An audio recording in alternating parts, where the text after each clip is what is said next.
ભરૂચના દિવંગત દિગ્ગજ કોંગ્રેસી નેતા અને પૂર્વ રાજ્યસભા સાંસદ અહેમદ પટેલની જન્મ જયંતિ નિમિત્તે ભરૂચ જિલ્લા કોંગ્રેસ સમિતિ દ્વારા કોંગ્રેસ કાર્યાલય ખાતે શ્રદ્ધાંજલિ કાર્યક્રમનું આયોજન કરવામાં આવ્યું.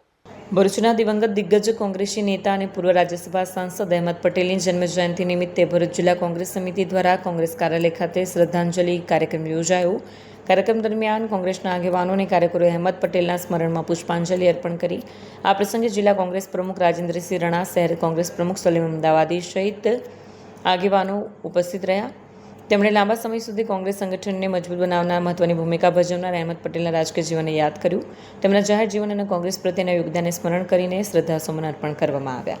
ગુજરાતના પનોતા પુત્ર, રાષ્ટ્રીય નેતા, જેના હૈયે અમારા સૌનું, સમગ્ર લોકોનું હિત સમાયેલું હતું એવા રાષ્ટ્રીય નેતા અને અમારા પરિવારના મોભી કહેવાય ભરૂચ જિલ્લા કોંગ્રેસ સમિતિના એવા રાષ્ટ્રીય નેતા અહેમદભાઈ પટેલ સાહેબના જે જન્મ જયંતિ છે તેમને આ તબક્કે કોટી કોટી વંદન કરીએ છીએ, શ્રદ્ધાંજલિ પાઠવીએ છીએ. જેના હૈયે ખાલી આમ કહેવાય કે 500 કરોડ કે 1000 કરોડનું ભરૂચમાં સરકારમાંથી કામ કરવાનું છે, તો વિરોધ પક્ષ હોય કે કોઈ પણ પાર્ટીનો કે કોઈ પણ મનુષ્ય હોય ભરૂચ જિલ્લાનો એમ કે અહેમદભાઈને કહો એટલે થઈ જશે, એ કામ થઈને રહેતું હતું. એ દિવસો આજે યાદ કરવાના દિવસો છે. એમને કરેલા કાર્યોને યાદ કરવાનો દિવસ છે. અને સપનું જોવે ભરૂચના યુવાનો અને એને સફળ બનાવવાનું ધ્યેય અહેમદભાઈ પૂરું પાડતા હતા એવા અહેમદભાઈ પટેલ સાહેબને દિલથી આજે એમની જન્મ જયંતિ નિમિત્તે કોટી કોટી વંદન કરીએ છીએ.